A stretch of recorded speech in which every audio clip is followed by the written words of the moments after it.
একটা ভুল সিদ্ধান্ত কষ্টের কারণ হয়ে দাঁড়ায়।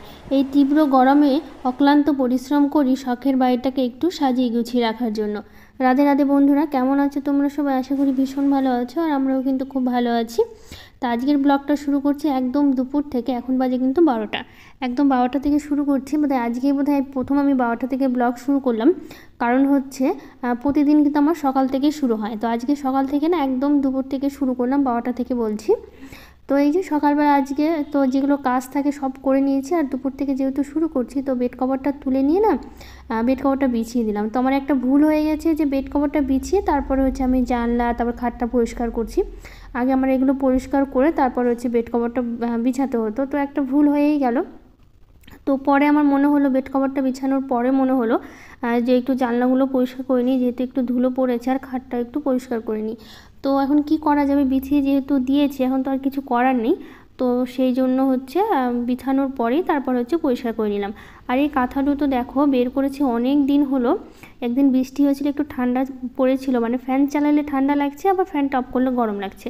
তো একটু গায়ে দেওয়ার জন্য বের করেছিলাম, তারপর আর ঢোকানো হয়নি, ওভাবেই আছে। তো ভাবছি একদিন ঢোকাবো। তো ওই গরমের মধ্যে এখন কাঁথাগুলো দেখলে না আরও মনে হচ্ছে বেশি গরমটা লাগছে। তো যাই হোক, এগুলো হয়ে গেল। এদিকে বিছানাটা গোছানোর পর আমি চলে আসলাম এই যে আলনাটা একটু গুছিয়ে নিতে। কাপড়গুলো গোছানোই থাকে সবসময়, তবু একটু নামিয়ে না একটু টেনে টেনে সোজা করে নিলাম। মনে হচ্ছে এগুলো একটু টান টান না থাকলে না ভালো লাগে না। তো এই আলনাটার নিচের দিকটা আমি এখানে কিছু কৌটা রাখি। তো এটা একটু পরিষ্কার করে নিচ্ছি। আর ধুলো পড়ে না, ঘরে ঝাড়টার দিলে না ধুলোগুলো মনে হচ্ছে উড়ে উড়ে এই ঘরে যেগুলো ফার্নিচারগুলো আছে ছোটোখাটো সব ফার্নিচারগুলোতেই ধুলোগুলো এসে পড়ে। আর একটু জানলাটা খুলে রাখতে হয়, কারণ হচ্ছে এত গরমে না জানলাটা বন্ধ করে রাখলে মনে হচ্ছে ঘরটা আরও গরম হয়ে যায়। তো এখানে হচ্ছে আমার ওষুধ আছে, তারপরে হচ্ছে ওই সুচ সুতো কিছুটা গার্ডার বা কিছু কোটাতে ছোটো ছোটো কিছু জিনিস আমি রেখেছি, ওখানেই রাখি আর কি। তো ওটা গুছিয়ে নেওয়ার পর এখন এই আয়নাটা একটু পরিষ্কার করে নিলাম। আর পরিষ্কার করবো হচ্ছে আমার এই সেলফটা। তো একটা দিদিভাই আমাকে একটা ব্লগে কমেন্ট করেছিল যে এই সেলফটা পুরোটা যেন দেখায় কাঠের। তো দিদিভাই তুমি যদি ব্লগটি দেখে থাকো তো তোমার জন্য বলছি। তো আমি দেখো পুরোটাই আমি হচ্ছে দেখাচ্ছি, ভিডিওর মাধ্যমেই দেখাচ্ছি। তো আমি কাজগুলো করছি দেখো, তো তাহলেই তুমি পুরোটা দেখে নিতে পারবে। তো তুমি যদি ভিডিওটা দেখো তো অবশ্যই আমাকে কমেন্ট করে জানিও কিন্তু যে আমি তোমাকে পুরোটা দেখালাম। আর তুমি যদি এই ব্লগটা দেখো তো অবশ্যই আমাকে বলো। তো যাই হোক, এদিকে পরিষ্কার করে নিচ্ছি। উপরে তো আমাদের একটা বিয়ের ছবি আছে, আর এই ট্যাডিগুলো দিয়ে একটু সাজিয়ে নিচ্ছি। তো সেলফগুলো না ফাঁকা ছিল, তো ভাবলাম কি করব, তো এগুলো দিয়ে সাজিয়ে নিই। তো এটা তো আজকে নেওয়া হয়নি, বেশ কিছুদিন হলোই নেওয়া হয়েছে। তো এগুলোতে রোজ দিন যা যা ব্যবহার করা হয়, বাবানের আমার ক্রিম কসমেটিক যেগুলো থাকে আর কি, তো ওগুলো একটু মুছে পরিষ্কার করে নিলাম। আর এটাতেও না ধুলো পড়ে জানো, এই যে বললাম যে ঝাড় দেওয়ার সময় উড়ে উড়ে যাই করি না কেন ধুলোগুলো পড়ে। তো তোমাদের এরকম হয় কি না আমাকে কিন্তু জানিও। কিন্তু আমারই মনে হয় যেন আমাদের বাড়িতে একটু ধুলোটা বেশি, বা আমাদের ঘরেই ধুলোটা বেশি। তোমাদের কি এরকম সমস্যা হয় অবশ্যই কিন্তু আমাকে বলো। তো এইগুলো একটু মুছে না নিলে না ধুলোগুলো পড়ে না একটু সাদা সাদা হয়ে থাকে, বোঝা যায় যে ধুলোগুলো পড়েছে। তো কি আর করার, পরিষ্কার তো করে রাখতেই হবে। আর এই কাপটাতে বাবান ছোটোবেলায় আগে হচ্ছে হরলিক্স খেত, তো এখন তো এটাতে আর খায় না। তো ভাবলাম এটাতে হচ্ছে চিরুনিগুলো রাখি, তো এখন আপাতত ওটাতেই চিরুনিগুলো রাখা হয়েছে। আর হচ্ছে নিচের দিকটা পরিষ্কার করছি। আসলে এই সেলফটা বেশি নেওয়া হয়েছিল বাবানের হচ্ছে বই রাখার জন্য। বইগুলো রাখার আর জায়গা পাচ্ছিলাম না। বাবান যে পড়তো স্টাডি টেবিলটা, ওর মধ্যে আমরা হচ্ছে বইগুলো রাখতাম, তো ওর মধ্যে তো হচ্ছিল না, যেহেতু বই অনেকগুলো অসুবিধা হচ্ছিল। তো সেই জন্য এই জিনিসটা কেনা। আর এই যে ঘরটা দেখতে পাচ্ছ টাকা রাখা, এটা কিন্তু বাবানের। ওকে যেই টাকা দিক বা খুচরো টাকাগুলো যাই দিক, ওর পাপা দেয় বা আমি দেই, সেগুলো ওর মধ্যে গুছিয়ে মানে রেখে দেয় আর কি। তো অনেকটাই ভরে গেছে, এখনও পুরোপুরি ভরেনি। তো এখনই ভরেনি আর কি, ভরলে তখন তোমাদের সাথে শেয়ার করবো আর কি। তো এই হচ্ছে একটু হ্যান্ড ওয়াশটা ঢেলে নিচ্ছি। শেষ হয়ে গেছে বলতে আগে অন্য একটা হ্যান্ড ওয়াশের ছিল, এটা হচ্ছে আমার ফেস ওয়াশের ছিল। তো মানে কৌটাটা আর কি, তো এটা একটু বড় দেখে না এর মধ্যে ঢাললাম। আর যেটা হ্যান্ড ওয়াশের কৌটাটা ছিল ওটা না খুবই ছোট ছিল।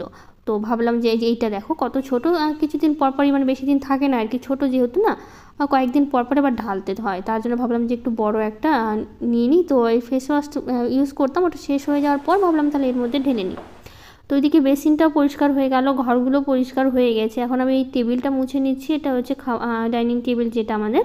তো উপরে যে প্লাস্টিকটা ছিল ওটা পরিষ্কার করলাম, তারপরে হচ্ছে নিচেরটাও পরিষ্কার করে নিলাম। সবসময় তো মোছা হয়, তারপরও একটু ভালো করে একদিন পরিষ্কার না করলেও হয় না। তো ভাবছি একদিন প্লাস্টিকটা না একটু সার্ফের জল দিয়ে একটু ভিজিয়ে তারপর হচ্ছে পরিষ্কার করব। আজকে একটু সাবান দিয়ে পরিষ্কার করলাম, নইলে রোজ দিন খাই না মুছি তো একটু তেল তেলে ভাবটা থাকে। তো এইদিকে সব পরিষ্কার হয়ে যাওয়ার পর তারপরে চলে আসলাম এই ঘরটাতে। এই যে এখানে বাবানের পাপা কাজ করে, অফিসের কিছু কাজ থাকে ল্যাপটপে, তো দুটো ল্যাপটপ আছে পাশাপাশি। তো দেখো এসে কাজ করবে, তো আমি ওকে বলি কি কাজ করার পর তুমি একটু গুছিয়ে রাখো। তো গুছিয়ে রাখে না, কাজ করার পর যেভাবে থাকে ওভাবেই রেখে তারপরে চলে যায়। তোরা তো অফিসে চলে গেছে, বাবানের পাপাও চলে গেছে অফিসে। তো এই কি বলবো, একটা ভুল সিদ্ধান্তের কথা বললাম না তোমাদের, তো সেটাই আজকে বলছি। আসলে কি বলো তো, আমি তো এই 12টা থেকে কাজ শুরু করলাম, আর তোমরা তো জানোই যে 12টার মধ্যে আমার রোজ দিনের ব্লগ কিন্তু শেষ হয়ে যায়। 12টা 12:30টার মধ্যে কিন্তু আমি রোজ দিন ব্লগ শেষ করে দিই। সকালের কাজ, রান্না, খাওয়া দাওয়া, ঘর মোছা, পরিষ্কার, যা যা কাজ থাকে সবটাই কিন্তু আমার শেষ হয়ে যায়। তো আজকে এই দুপুরবেলা থেকে ব্লগটি শুরু করেছি, এত গরম লেগেছে, এত কষ্ট লাগছে, তোমাদের কি বলবো, একদম পুরো ঘেমে যাচ্ছি। আর যেহেতু 12টা থেকে শুরু করেছে তখন রোদের তাপ বা গরমটা না আরও বেশি হয়। তো সেই জন্য এত একটা এই ভুলের জন্য এখন কষ্টটা করতে হচ্ছে, কিন্তু কিছু কী করবো বলো, সংসারের জন্য তো এইটুকু করতেই হবে। আর তাছাড়া যতই গরম হোক কষ্ট হোক, আমাদের মতো যারা হাউস ওয়াইফ আর কি বাড়িতে থাকে, তাদের যতই গরম কষ্ট যাই হোক, কাজ সামনে থাকলে কিন্তু আমরা কখনোই সেই কাজটা ফেলে রাখি না বা না করে রেখে দিই না। মনে হয় যতই কষ্ট হোক বা গরম হোক, কাজগুলো আমাদের শেষ করতে হবে, ততক্ষণ কিন্তু আমাদের ভালো লাগে না। আমারও ঠিক সেরকমই হয়। আজকে ভাবছিলাম যে ব্লগটি করব না, কিন্তু এই দুপুর থেকে ব্লগটি শুরু করার পর বুঝতে পারলাম যে কতটা কষ্ট লাগছে গরমে। কিন্তু এই যেগুলো কাজ আছে এগুলো করতেই হবে, যতক্ষণ না করব ততক্ষণ কিন্তু ভালো লাগে না। তো আমারও সেম একই। তো ওইদিকে ঘরটা পরিষ্কার করে একদম চলে আসলাম। এই যে কালকে কিছু কাপড় কেচেছিলাম, সেগুলো তো আর গোছানো হয়নি।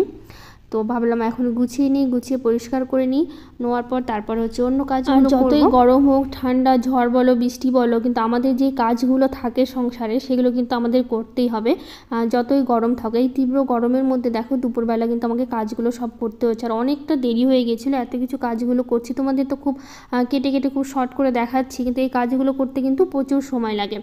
আর এই সংসারটা একটু গুছিয়ে রাখার জন্য তো করি, আর এই শখের বাড়িটা যদি একটু সাজিয়ে গুছিয়ে না রাখি তাহলে কি হয় বলো তো। সবারই জানি নিজের বাড়িটা সবারই শখের বাড়ি, একটু সাজিয়ে গুছিয়ে রাখতে পছন্দ করো, কিন্তু আমিও কিন্তু সেম একই কিন্তু পছন্দ করি। তো এইদিকে সব ঘর বাড়িগুলো গুছিয়ে নিয়ে এখন ঘরগুলো মুছে নিয়েছি। মুছে নিয়ে না অনেকগুলো কাপড় আছে জানো, সেগুলো কাচতে হবে। ভাবছিলাম কাচবো না, এগুলো কাজ করার পর না শরীর আর এনার্জি ছিল না। তারপরে ভাবলাম রেখে দিলেই তখন তো আবার কালকে তো আবার কাচতেই হবে। তো আমি আবার কাজ রেখে দিতে না ভালোবাসি না আর কি, যে এই কাজটা থাকবে বা পরে করব। পরে পরে করলে কিন্তু কাজগুলো সেটা হতে চায় না। তো আমারও সেম, পরে রেখে দিলে না তখন বা ভুলে যায় বা আর করতে ইচ্ছে হয় না, আর রেখে দিলেও না ভালো লাগে না, ভুলে যায় সেটা পরের কথা, কিন্তু কাজগুলো যে রেখে দিয়ে বা শুয়ে থাকবো বসে থাকবো সেটা কিন্তু আমার একদমই পছন্দ না। তো এখন চলে আসলাম ওই ঘরটরগুলো মুছে স্নান করে একদম কাপড় মেলতে। আর সকালবেলা তো পুজো হয়ে গেছে, তোমরা তো জানোই যে রোজ দিন ব্লগে দেখো যে সকালবেলা স্নান করে আমি খুব সকালে উঠি, বাসি কাজগুলো সারি, ঘর ঝাড় দেওয়া, বাইরে ঝাড় দেওয়া, বাসি উঠানগুলো ঝাড় দিয়ে তারপরে স্নান করে পুজো করে তারপরে রান্না করি। আজকেও কিন্তু সেম একই কাজই করেছি, শুধু সকালে ব্লগটা করা হয়নি আর কি, দুপুর থেকে বললাম করছি। তো সেই জন্য সকালবেলা ওটা দেখাতে পারলাম না। তো সেই জন্য এখন আর স্নান করার পর শুধু কাপড় মেলেই হয়ে যাবে, কাজ আমার এই পর্যন্ত শেষ। তারপর তো একবার বিকেল থেকে বিকেল প্রায় হয়েই এসছে, 3টা তো বেজেই গেল। স্নান এইগুলো কাজগুলো করতে করতে 3টে হয়নি, হয়তো 2:30 তো বেজে গেছেই আর কি। আমি ঘড়িটা দেখিনি আর কি কটা বাজে, আমি আইডিয়া করে বলছি। তো কাপড়গুলো মেলার পর সেরকম আর কাজ নেই, একটু শুয়ে থাকবো আর কি। এত কাজ করার পর না আর এখন ভালো লাগছে না যার আর কিছু করি আমি। তো ওইদিকে কাপড় টাপড় মেলে প্রায় হয়ে গেছে আমার। তো একবার রাত থেকে ব্লগটা শুরু করছি। তো তো তখন কাপড় মেলার পর তো বললামই যে সকালে পুজো দিয়েছি যেহেতু, তো পুজো দেওয়ার কাজটা ছিল না আর কি। তো একবারে রাতে করছি সন্ধ্যা দিয়ে, তারপর কিছুক্ষণ পর তারপর রান্না বসালাম। তো আজকে করবো ডিমের ঝোল করছি, পটল ভাজা তো দেখলেই তোমরা পটল ভাজাটা, আর করলাম কয়েকটা আলুর পাঁপড় ভেজে নিয়েছি। তো ওই ডিমের ঝোলের জন্য কয়েকটা মশলা কেটে নিলাম, আর পাশে তো আলু আর ডিমটা সেদ্ধ বসিয়ে দিয়েছি। তো এখন এই পটল ভাজাটা করে নিলাম। তো বারবার একই ভুলই আমার কেন হচ্ছে সেটা আমি বলছি। তো ওই ডিমগুলো ছিলে নেই, আর আলুগুলো যেগুলো সেদ্ধ বসিয়ে না দিয়েছি, তো ওই ছোট্ট বারবার একই ভুল করা হচ্ছে। আলুগুলো না আমাকে ছিলে তারপর সেদ্ধ দিতে হতো, জানো আলুগুলো একদমই ছিল না, চোচাগুলো মোটা, চোচার সাথে আলুগুলো থেকেই যাচ্ছিলো। তো আমি বারবার একটা ভুল সিদ্ধান্তই নেওয়া হচ্ছে আর কি। তো যাই হোক, এরপরে আমি তো সবসময় ছিলেই দিই, জানো আজকে আবার কি মনে হলো, আমি আবার আলুগুলো ছিলে দিইনি, এমনি সেদ্ধ বসিয়ে দিয়েছি। তো যাই হোক, করে নিলাম ওভাবে, এখন আর কিছু করার নেই। তো আলুটা অনেকটা না নষ্ট হলো এইভাবে করতে করতে গিয়ে। তো সবগুলো আলু ছিলে নিয়ে তো এখন হচ্ছে ডিমগুলো ভেজে নিচ্ছি। আর 5টা ডিম ভাজছি, যেহেতু আমরা 3 জন, তারপরে 5টা ভাজার কারণ হচ্ছে না রাত্রেবেলা না 2 জন লোক এসেছিলো, মানে আমাদের আত্মীয় আর কি, যে তো ওদের জন্যই আর কি ডিমের ঝোলটা রান্না হঠাৎ করে আসবে। তো এখন রাত্রেবেলা কী করবো, অনেক মানে যখন বলেছে তখন দোকানও খোলা ছিল না, বা একটু চিকেন নিয়ে আসবে আর কি এরকম।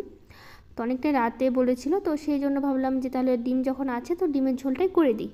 তো সেই জন্য একটু মশলাটা এখন করে নিচ্ছি আর কি, কষিয়ে নিচ্ছি পেঁয়াজ টিয়াজ দিয়ে। ডিমের ঝোলে যা যা মশলা লাগে, আদা জিরা লঙ্কা ধনিয়া বলো, যা যা মশলা লাগে সবটা কষিয়ে নিয়ে তো এখন হচ্ছে আলুটা দিয়ে দিলাম। আর আলুটা তো দেখলেই প্রথমে ভেজে নিয়েছিলাম একটু, আর ডিমের ঝোলে না একটু আলুটা ভেজে নিলে ভালো লাগে। আর আমাদের ডিমের ঝোল কিন্তু আলু ছাড়া একদমই চলে না, মানে আলু লাগবে আর কি। তো এই দেখি প্রায় ডিমের ঝোলটা হয়ে গেছে, গরম মশলা দিয়েই নামিয়ে নেব। তো আজকের ব্লগটা এখানেই শেষ করব। যদি ভালো লেগে থাকে একটা লাইক শেয়ার কমেন্ট করে দিও, আর আমার চ্যানেলটাকে সাবস্ক্রাইব করে দিও। আজকের মতো টাটা।